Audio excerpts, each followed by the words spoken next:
क्यों पिया श्री कृष्ण ने राधा के पैरों का चरणामृत से संबंधित एक पौराणिक गाथा काफ़ी प्रसिद्ध है जो हमें श्री कृष्ण एवं राधा जी के अटूट प्रेम की याद दिलाती है।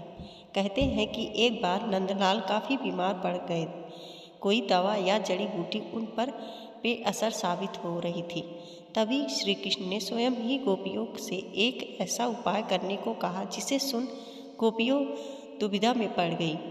दरअसल श्री कृष्ण ने गोपियों से उन्हें चरणामृत पिलाने को कहा।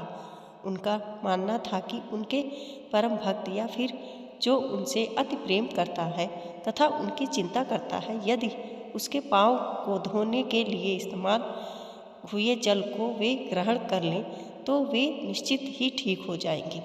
लेकिन दूसरी ओर गोपियों और भी चिंता में पड़ गई। श्री कृष्ण उन सभी गोपियों के लिए बेहद महत्वपूर्ण थे।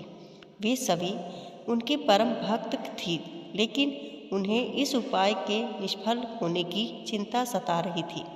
उसके मन में बार बार यह आ रहा था कि यदि उनमें से किसी एक गोपी ने अपने पाँव के इस्तेमाल से चरणामृत बना लिया और कृष्ण जी को पीने के लिए दिया तो वह परम भक्त का कार्य तो कर देगी, परंतु किन्हीं चरणों के कारणों से कान्हा ठीक न हुए तो उसे नर्क भोगना पड़ेगा।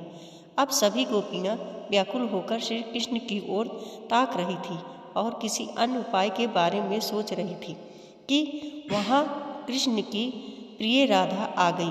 अपने कृष्ण को इस हालत में देख के राधा के तो जैसे प्राण ही निकल गए हो।